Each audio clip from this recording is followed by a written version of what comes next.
and she's going to tell us about the enemy within. Whoa, it's a good Halloween themes. Yeah, we're talking about it being a bit Halloweeny, a bit murky tonight. So, welcome to Sangha night on this beautiful autumnal evening. And this is the second week of our new theme, the theme Metaphors, Magic and Mystery. And Vidania introduced us to this theme last week. And I'm starting off with the first of a few talks that are going to look at particular events in the Buddha's life that are very rich in symbolism and rich in meaning. So I'm starting off with a story from the Buddha's life tonight, and we'll hear more about the Buddha's life as we continue the series. So yes, it's called The Enermy Within, and we'll be looking at a particular part of the Buddha's enlightenment story when he comes across a figure known as Mara. So some people may have heard of Mara, some people might not have, so I'm going to describe what Mara is now. So what is Mara, or maybe who is Mara, might be a more pertinent question. So the word itself, Mara, means killing or destruction. So Mara is the principle of destruction in our lives. Mara is what prevents us from moving from more mundane conditioned existence, from the kind of cyclic existence that just keeps us going round and round. It's what prevents us from moving from that towards higher, more meditative states. So we want to move towards being more creative, more free, having a more expansive consciousness. But if we're finding that difficult, if we find we're getting tripped up and we're being stuck in cyclic conditioned existence, Mara could be what's keeping us in that cyclic existence, that's stopping us from becoming more creative and more free. So we can find that we just keep going round and round in habitual cycles, which is what we look at on the introductory course. We can't find the gap, we can't find the way out. Or more specifically, there might be things that are preventing us from finding that gap or from making positive changes. And we might feel that we're becoming undermined in any changes that we're starting to make. So we might have found the gap, we're starting to make changes, we're enjoying the changes and the positive things that are coming out of that, but we might find we're feeling a bit undermined in that. So for example, if you start meditating daily, you might start to enjoy more expansive states of mind, you might feel more kind of aware of your body and more aware of other people. So it's an enjoyable state of mind, but it's so different to what we normally experience. It might start to feel a bit uncomfortable, because it's new and it's different, and it's a bit kind of, it's so different that you might find you start kind of staying up just a little bit later one week, because you kind of just think, I just kind of want to chill out tonight and just do things that are going to maybe prevent us from getting up that next day to meditate again. So you might find that you start to make some positive changes, you enjoy those for a while, but then something comes along and seems to undermine those positive changes. So that could be an example of the principle of destruction, the destructive forces that can get in the way of us, of our aspirations, of wanting to change, wanting to grow. So Mara can be seen as like a destructive force, like fear or doubt, or maybe pride or envy. So we're kind of entering into a bit of a murky world tonight, looking at these destructive forces. Mara can appear in the form of unhelpful thoughts or views or unhelpful habits, or maybe through fixed ideas about how we are or how things are that are stopping us from changing, stopping us from growing. And there might be just some mysterious forces that we experience in our lives, deep forces that we don't really understand, that just seem to undermine our positive intentions, or things that seem to come along and interrupt the positive intentions that we have to change and to grow. So this principle of destruction, it finds form in the figure of Mara. So there's an embodiment of these forces in the Buddhist tradition known as Mara, and he appears many times in the Buddhist literature and teachings. So we can see this figure of Mara as a representation of the inner forces that work to undermine our positive aspirations. So we can relate to this idea of Mara as a kind of somebody, a kind of person who comes along and interrupts our efforts, tries to get in the way of our practice, tries to stir up unskillful states of mind within us. And Mara is traditionally known as the shapeshifter. So he's kind of a wily fellow who finds all sorts of cunning ways to trip us up. Mara can also sometimes be seen as an alluring and charismatic figure, so something that's drawing us towards it, but that once we go towards it, we find we've been tricked into making some unwise choices. So I've already said he a couple of times, which I haven't even written in my notes, but I'm so used to referring to Mara as he, because traditionally Mara is a male figure in Buddhism. So from now on I might refer to Mara as he, as this person, this somebody who kind of interrupts our practice. But just to note that that's a traditional way of referring to Mara. We could refer to Mara as her, or see Mara as a woman, or more generally as just someone of our own gender. What Mara is a representation of the enemy within. So however we want to imagine this figure of Mara as best representing the enemy within, that's what I'm describing. So yeah, if we can relate to Mara in this way as a figure who tries to undermine us, it can help us to be more objective about what difficulties we might be facing in our efforts to be skillful and to grow. So yeah, I'm going to be talking about this kind of metaphorical or very helpful way of seeing our own destructive forces in our own lives as the embodiment of Mara. And who knows, maybe it's helpful to just really imagine that this Mara exists and that we can meet this Mara sometimes in our lives. So yeah, there's many instances when the Buddha meets the figure of Mara throughout his life, when Mara tries to undermine the Buddha's efforts, both before and after he's enlightened.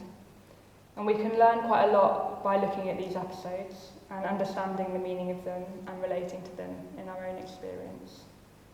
And perhaps the most important and dramatic meetings between the Buddha and Mara happens in the Buddha's enlightenment story. So during the time of his enlightenment, he has an encounter with Mara, and we'll be looking at that tonight. I'll tell the story of this encounter, and I'll use extracts from a Mahayana Sutra to illustrate it. We'll look at its meaning, we'll consider what it means, and see what we can learn from it as well. So the Buddha is sitting under the Bodhi tree, where he's vowed to remain until he has broken through to full and complete enlightenment. So it's described that he goes, he makes this aspiration, he goes to sit under this Bodhi tree, and that's where he's going to stay until he's enlightened. He has a very strong and ardent vow to stay there until he's enlightened. And the figure of Mara kind of cottons onto this. He realises what the Buddha's trying to do. And Mara grows fearful because Mara, traditionally, he really likes to keep people in their place. He likes to keep people in the conditioned world of craving, of desire, of ill will, because that's what Mara's kingdom is. Mara's like a king who rules over this kingdom of conditioned existence. He really likes to see people acting habitually, acting in ways that undermine their efforts to grow. So he's become a bit fearful, a bit scared, realising what the Buddha wants to do. So he decides to send this huge and monstrous army to try to overcome the Buddha in his efforts. He tries to frighten the Buddha and to scare him into breaking this firm resolve that he's made. So I'll read from the Lalita Vistra describing this army. So Mara summoned the terrible hair-raising army of his sons. His soldiers could transform their shapes and faces in a million ways. Their heads and hands were twisted and distorted. Their eyes flamed, shining red and flashing, their teeth sticking out of their mouths, their tongues lolling, thick and rough like matting. With raucous, ugly voices, harsh and terrifying, some roared or groaned as they charged, some screamed, "Grab him, strike him, rip him to pieces, tie, cut, break, crush. Away with this Gautama and his foolish tree." Throwing spears and swords, javelins and axes, poisoned darts and uprooted trees, raining down rocks and burning embers, waving their limbs, they screamed and screeched with laughter, beating their chests and piercing themselves with weapons, their hair standing on end or blazing with fire, their eyes shining red and giving off sparks. They pushed and jostled as they crowded around to frighten the Buddha. Meanwhile, demons in the form of old women cried out, "Save yourself, my son. Run, run while you have the chance." While other creatures, lame, weak, and hungry-looking, ran around like chickens, waving their arms in the air in fright, screaming in terror through distorted mouths. Maybe I'm nightmares tonight. So that's the gruesome attack of Mara's army. The Buddha withstands this attack. He isn't swayed by the onslaught. He remains seated, remains tranquil, remains firm in his resolve. So as these spears and arrows fly towards him from the monstrous army, as they reach him, they transform into flowers, and the petals harmlessly carpet the ground at his feet. Okay, so that's that bit of the story, and I'm going to move on through the story and we'll look at what it means later. So now Mara's really worried, okay, he really thought that was going to work, but it didn't. So unable to sway the Buddha with the use of violence and fear, he turns to another one of his weapons. This is the weapon of desire or lust and craving, and here this is represented in the form of his beautiful daughters. So again, from the Lalittavistara. Then, fearing defeat, Mara sent his daughters to excite desire in the Buddha. Their faces were beautifully painted like flowers in full bloom. Their silky hair was scented with the softest perfumes. Their brows were beautiful, their eyes were large and lovely as lotus petals. Their teeth were white as shells. Some in transparent garments revealed half-covered breasts or the curve of waists. Some bared their thighs. Some stretched and yawned with tousled hair, gazing at the Buddha through half-closed eyes. Some swayed their hips to music, with dangling earrings and artful veils, moved flirtatiously, revealing themselves unexpectedly, or letting their garments fall to the ground. Some giggled together as if discussing pleasures, glancing shyly at the Buddha from the corner of their eyes, or calling out to him as though filled with desire, saying, "Spring is here, the trees are in flower, the time is right for pleasure. Come, friend, let us enjoy ourselves. You are handsome, we are well born and well made for pleasure. Here of our own accord, driven by desire. Only a fool would resist such a pleasant, harmless invitation." Beguiling. Yet again, the Buddha is not swayed. His resolve is not undermined, and he continues to sit beneath the Bodhi tree. So now Mara is really supremely angry. Both of these attempts have not worked. He's really worried now that the Buddha isn't going to get up off of the seat under the Bodhi tree. And he can't believe that the Buddha has managed to withstand both of these phases of his attack. So he needs to find another way to try to usurp him. And so he challenges the Buddha directly, and he asks him who he thinks he is to be so sure of himself, so firm, so strongly intentioned. "What right have you, you upstart, being as you are a subject in my empire of desire? What right have you to defy your king? What right have you to sit on the diamond throne of the noble Buddhas, petty princeling that you are, and a traitor to your rightful ruler?" Again, the Buddha isn't undermined by this final attempt, but hears Mara and he meets his challenge. He simply reaches down and touches the earth to show his confidence and to prove his strength and conviction. So we've got the image of the Buddha here that I've seen quite a lot of you looking at, I think, while I'm describing the story. And you can see he's touching the earth. This is the point at his enlightenment when he realises that he can just touch the earth and so show confidence to Mara, to show that he knows that he has every right to be meditating, every right to be gaining enlightenment. So much more could be said about that point in this story, but we'll hear more about that in a few weeks from Satyajyoti. So Satyajyoti is going to give a talk on touching the earth and what that means in the Buddha's life story. So I'm going to finish this story there, but do stay tuned later in the series to find out more about touching the earth. Yeah, the next inciting instalment is on its way. So what does this story mean? What does it represent? And what can we learn? And can we relate to it? So the first challenge of Mara's armies can be seen to be the forces of anger and of hatred, or of fear and dread.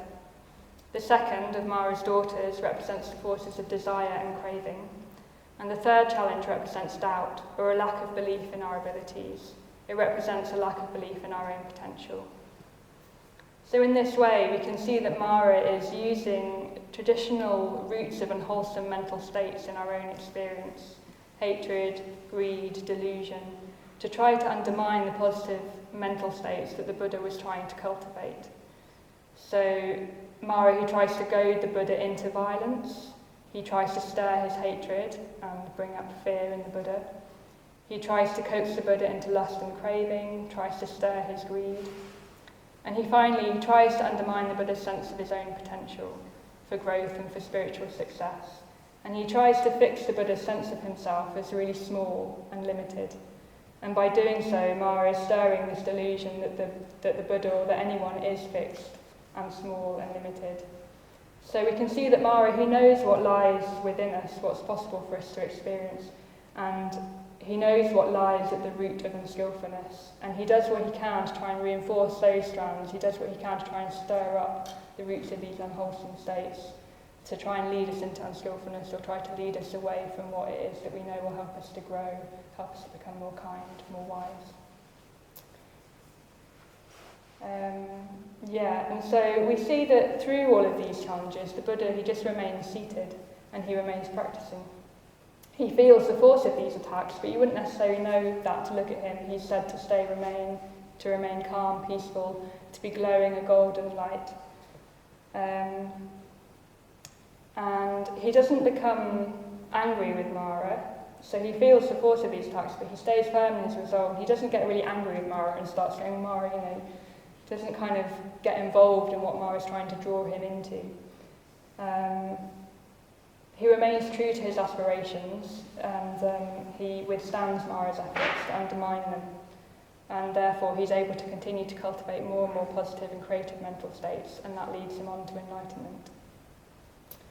So listening to the story and hearing how the Buddha faced Mara, it can all sound a little bit dramatic, maybe a bit theatrical, and we might relate to it, but we might not. And it can also sound a bit simple. So when Mara attacks, if you just remain calm and continue to meditate, continue in your practice, it will all fall away like flowers at your feet. It's a lovely story, but it doesn't always feel that simple or straightforward for us. I'm going to try and talk about the story in my own experience, to show how I can relate to some of these episodes in the Buddha's life story, and then we're going to look at ways in which we can face Mara. So we might be able to look like we're calm and straightforwardly facing Mara, but inside it might feel a bit like we're being kind of torn about by fear or by doubt. But there are ways in which we can face Mara so that we can look like we are, able to be confident and calm in the face of Mara, and in that way conquer him. Okay, so I'll include some of my own experiences, and then we'll look at the ways in which we can face Mara. So I find this story of Mara's attack really inspiring and soothing, and I find that I can relate to it, despite it seemingly being dramatic. So there are times in my life when I've kind of been reflecting on this story, and through reflecting on this story, it's brought me more strength and more understanding and more resolve. So one of these times I was at Adasthana, which is a retreat centre near Hereford that we've been to for Sangha retreats, so some of us have been down there for those, and there are other retreats that you can do there.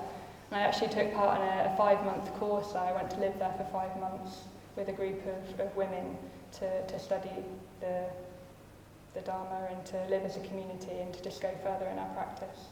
So we would meditate in the main shrine room down there with whoever was there on retreat, and there was this one time when there were a lot of people there. I think it was a men's retreat, so I was sitting, meditating in the morning, surrounded by a lot of people. And I had been meditating probably quite a lot more than I would normally have been doing, and we were studying things and changing quite a lot, living so closely together. And I really did experience this strong fear as I was meditating. I didn't really know where it came from, I couldn't really say why, but that was what I was experiencing. It did feel a bit like an army was trying to make me to leave, and I kind of felt like I wanted to leave the meditation room. And I felt a little bit oppressed by all of the other people that were there. I felt like, there's all these people here, I'm experiencing this fear, I don't really understand it, and I think I just want to leave, and I'm feeling oppressed by all of these other people here. But I stayed and I carried on meditating amidst this kind of confusion and fear. And I started to realise that it wasn't really my fear. I didn't need to identify it as fear that I was experiencing, but I could see it just as the fear that can arise as we meditate, as we practice, and as we lead the spiritual life, as changes happen. And because I knew that the Buddha experienced fear as he was meditating, that really helped me to just stay sitting, stay meditating, and not see it so much as like something that was happening to me. I could more just see that Mara's attack in the Enlightenment story is there for a reason. We hear about the Buddha experiencing an onslaught of an army for a reason, and that's because sometimes fear might arise. We don't really need to understand why, but if we can sit through it, often it passes. And I could feel a lot more connected to everybody else who was sitting in that room, because I thought a lot of people, as they start to change, as they practice, they may experience fear, but we can talk about that with each other, and I can feel very supported knowing that a lot of the people in this room may have also experienced fear as they meditate. It's in the Buddha's enlightenment story for a reason. These people here who are all practicing the spiritual life probably experienced this too. And something just changed, and I felt really, really supported by all of these other people in the room. And when I left the room, I felt a lot more able to connect to other people, because I felt like I'd experienced something that's just very universal, something that a lot of people experience, and so I could identify with other people through it. So yeah, that's one example of the army, and of just sitting through and the fear just kind of, dissipating. I'm going to talk a little bit about craving and how I went on the 3-month ordination retreat when I was ordained, and I was away in Spain for 3 months in very conducive conditions. I was able to cultivate skillful mental states and just lead a very, very simple life, and there was no real input from the outside world while I was on that retreat. So I was able to maintain skillful mental states quite well while I was out there. And when I came back, we went to stay in a hostel in the nearest town on the way back before we got the train home. And I was in the foyer of this hostel waiting to check in to go up into our room. And there was a TV screen in the hostel. So I hadn't seen any TV for 3 months, and there was this screen, and it was MTV, I think. It was music videos. And I was just kind of like strangely looking at the screen, and all of the images that were flashing up from this music video, 2 music videos, were very, very sexual images.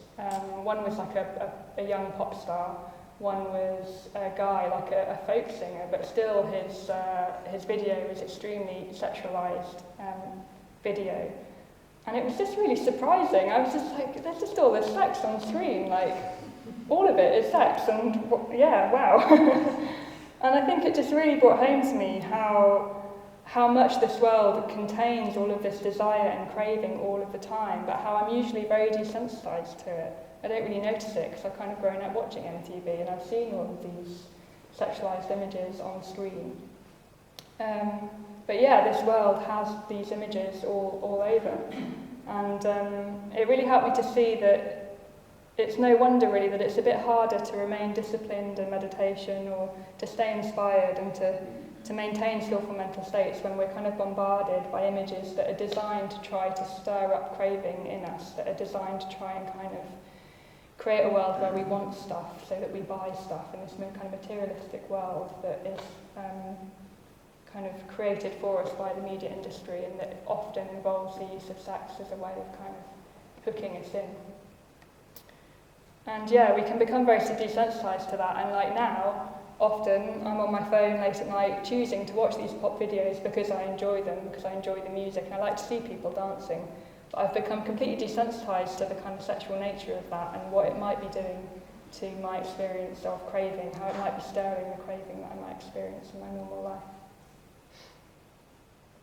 And then when Mara comes and says, who are you? Who are you to be sitting on this diamond throne, Buddha? And I think that's probably something that we can all relate to as we try to make changes in our lives, if we try to kind of expand our lives and become greater or try and fulfill some potential. We might all feel a little bit like, well, who am I to do that?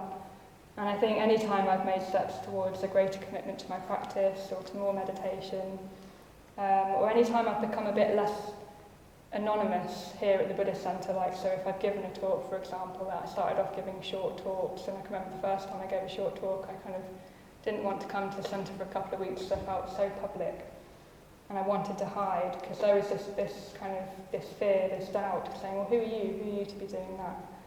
And I've talked to friends about that kind of happening, and I think it happens for so many people, and I think it might have even been Vidanya that said this to another one of my friends who's experiencing this kind of doubt, and who said, well, who are you not to do that? And I found that really, really helpful, if I'm having this kind of whole like, oh, who am I? You just to think, well, who am I not to? And to just try to remain confident and remain clear in the idea that you do have potential, that you can look to fulfill, and you can live in ways that are kind of helping you to fulfill that potential. And I think also when I'm right at the edge of my practice, and when I'm really aware of all the ways in which I'm confused or deluded, but yeah, I'm here at the centre and I'm standing up and I might be introducing the introductory course or giving a talk at Sangha night, and if Mara is present in my experience while that's happening, it can all feel a little bit like it's just the blind leading the blind. Like, who am I to talk about Buddhism, to tell you about the Dharma? And that's when Mara is particularly strong. But if I can meditate and regain some perspective, then this doubt, I can overcome this doubt. And the other week I was doing the Metta Bhavana here at the centre before Sangha night, and I had this thought that came up instead, which is a phrase like, the kind leading the blind. So it might not be that we're able to kind of completely prevent the blind ways in which we see the world and our deluded ways, but we can all work to become kinder. And that was a much kind of more helpful aspiration for me. Like I will remain deluded, and I can continue to practice and try, and I can become kind. And yeah, we can all be the kind leading the blind. Yeah, we can all offer this kindness to each other. And we can offer that kindness to Mara if we find him present in our experience as well, as a way to try and kind of just acknowledge that he's there, but to move forward. And in that way we can all become kinder and wiser. So yeah, that's some of my personal experience. And now I'm going to look at some practical ways in which we can face and try to conquer Mara. So the most effective way to face any hindrance to any positive aspiration is to name it. So if we notice any hindrance, if we name it and see it for what it is, that's the most effective and powerful way of taking away its power and gaining more confidence to face the hindrance itself. So we need to be able to see Mara when he appears, and we need to be able to say, I see you, Mara. And there are many examples in the Pali Canon where the Buddhist actually says that. He just says, I see you, Mara.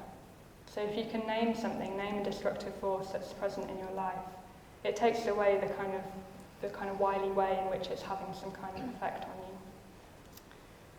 So yeah, seeing, naming or labelling, it's a powerful way to prevent destructive forces from exerting their power. If we can call it out, acknowledge it, then we can see what it's trying to do, and instead of remaining governed by the destructive force, we can be strong, we can be vigilant, and we can stay ardent in our attempts to cultivate skillful behaviour. So when the Buddha was under the Bodhi tree, he was aware of Mara, and he was aware of the efforts that Mara was making to undermine him. And it was because of this awareness that he was able to choose not to react, and he could continue to meditate, and he could continue in his quest for enlightenment. So yeah, naming, seeing, labelling, increasing our awareness and deepening our awareness of any destructive forces, habits or views in our lives is a very, very useful way to kind of blow away the power that it's having on us. And this is like when we're doing the introductory course as well, in the intermediate course, we talk about the 5 hindrances to meditation and how they can have an effect on us in meditation and out of meditation. So sense desire, ill will, anxiety, sloth, and doubt itself. And once we see what we're experiencing for what it is and name or label it, then we can more easily just let it happen without identifying with it as much. It's like, okay, I'm anxious. Once you know that you're anxious, it's much, much more easy to kind of let that just be and to kind of come back to your aspiration to live in a skillful way.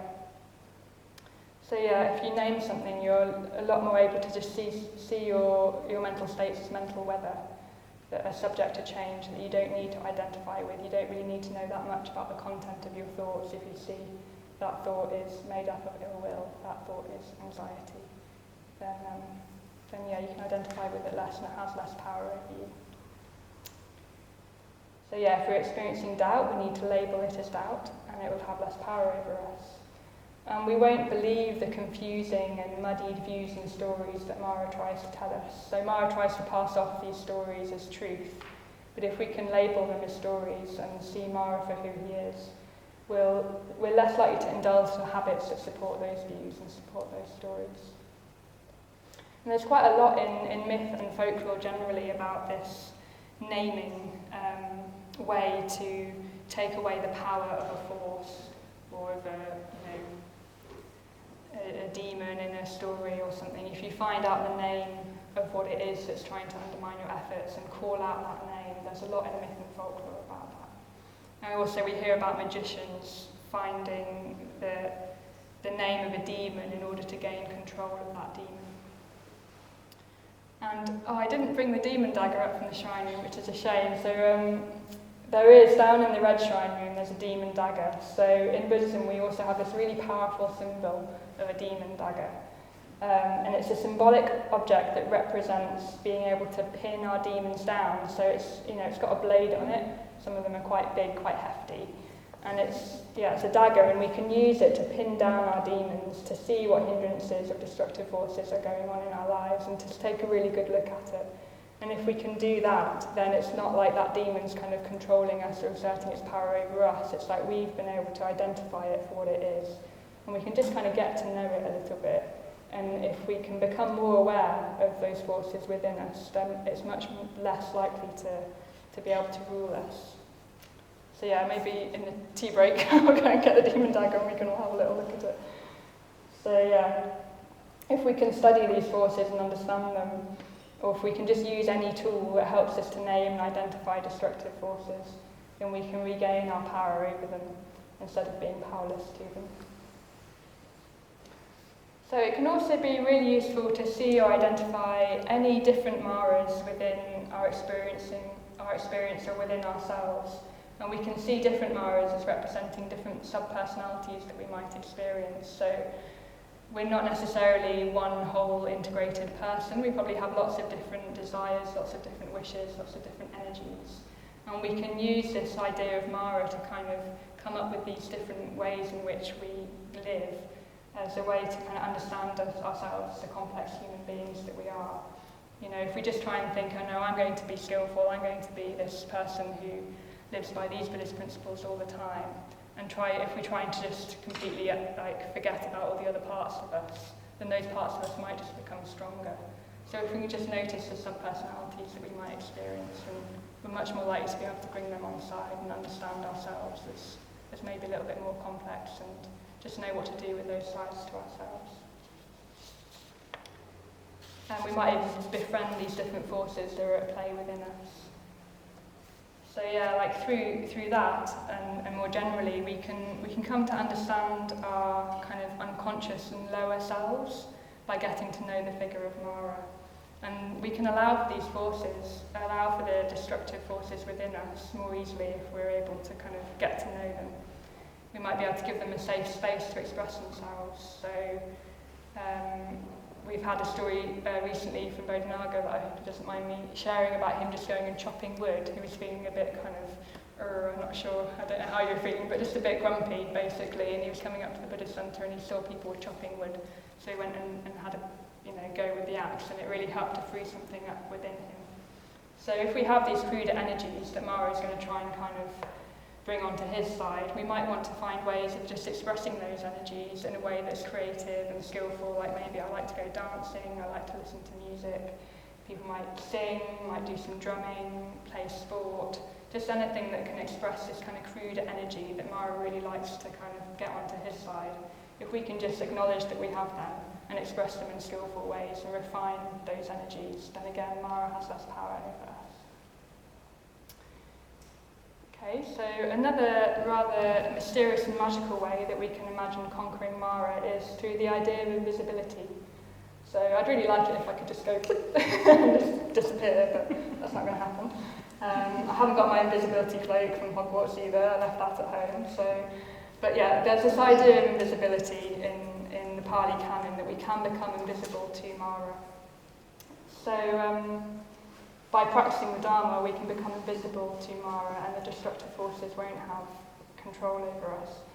So we've got one example from the Arya Pariyasana Sutta, which describes how there are some people who are bound up by sensual pleasures, who are infatuated by them, and they're like a wild deer that lies tied up by a hunter. So a hunter's come along and tied up this wild deer, and people who are infatuated with sensual pleasures are like this deer tied up by the hunter, and Mara can do with them whatever he pleases. But then it describes that those people who are no longer bound up by sensual pleasures, they're like a wild deer that is not tied up and that can freely escape the hunter when he comes. And so Mara has no power over people such as these. And then we hear this voice, this verse. It is like a wild deer is living in a valley in the wilderness. Carefree it walks, carefree it stands, carefree it sits, carefree it lies down. And why is that? Because it is beyond the hunter's power. In the same way, a practitioner who is withdrawn from sensual pleasures, withdrawn from unskillful states, is said to have blinded Mara. Trackless, he has gone beyond Mara's vision, and he cannot be seen by the evil one. So through continuing to practice, we can become invisible to Mara, and we can go beyond his power. And I particularly like this example because it uses nature as a simile for the goal. So I quite like the idea of being a carefree deer scampering about in the forest. But yeah, using nature as a way to show that if we continue to practice, we can become more natural. We will act naturally as we continue to practice, and we'll be naturally skillful once we've conquered Mara, or when we've conquered Mara. So it's not about becoming kind of rigid and kind of particularly, just really rigid in the way that we act. We can become free, carefree, like the wild deer, because we'll have conquered Mara, so all we will experience is skillful mental states. So yeah, Mara, or the enemy within, as this talk is entitled, is a figure that we'd all do really well to get to know a little bit and learn how to recognise.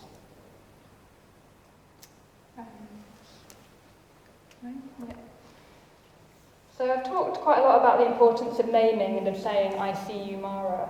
And I think a lot of people find that they can do this particularly well in meditation maybe, or they might find that when they go on retreat and they're more able to just look at what behaviours happen to them in a kind of more contained environment where less is kind of distracting them. You can really kind of see what it is that undermines you in your practice and just name it. And in a way, that's all you need to do. By naming Mara, you've gained control over Mara. But something that I also find personally very helpful is talking to my friends about Mara and about my experiences of doubt or of fear. And by doing this, I can better see how confusing and undermining those views are, and I can more objectively see what those views are, because my friends can reflect back to me and ask me questions about those views or those stories. So by sharing to others, I come to get to know them even better. So I wanted to say that because I found it so useful.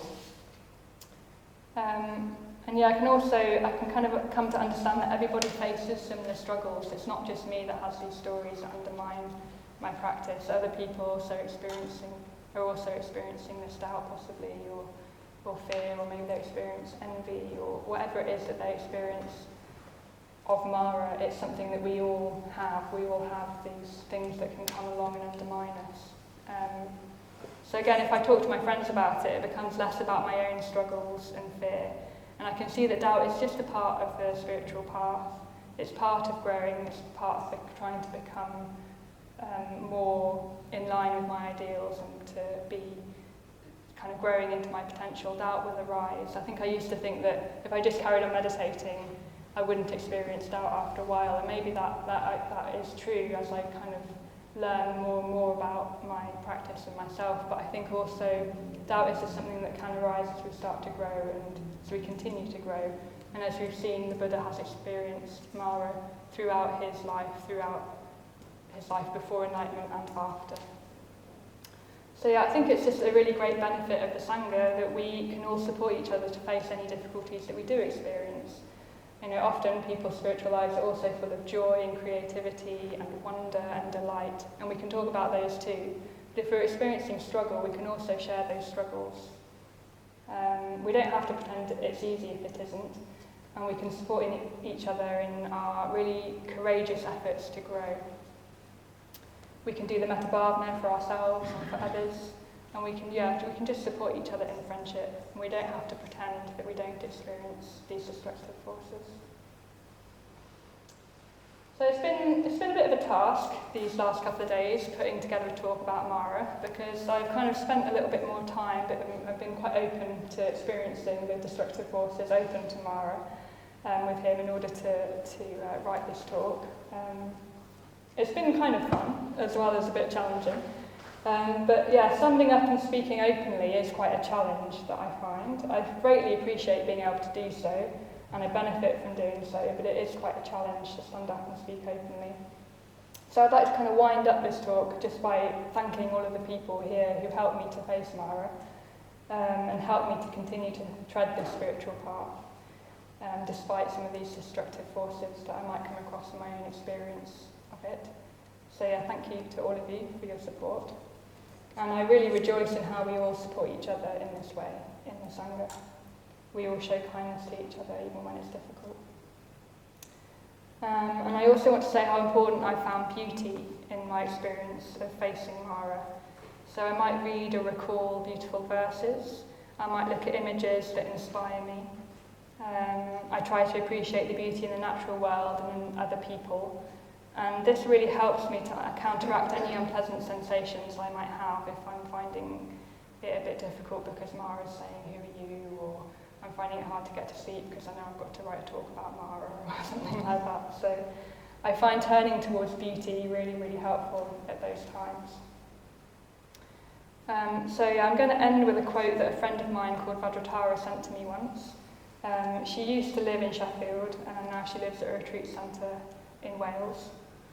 So it's a quote from a poem by Rilke, and the poem's about an early mystic Christian tradition.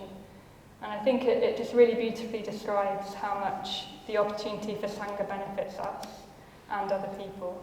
So we have a community of like-minded people who are all practicing, who are all trying to grow, that we can benefit from.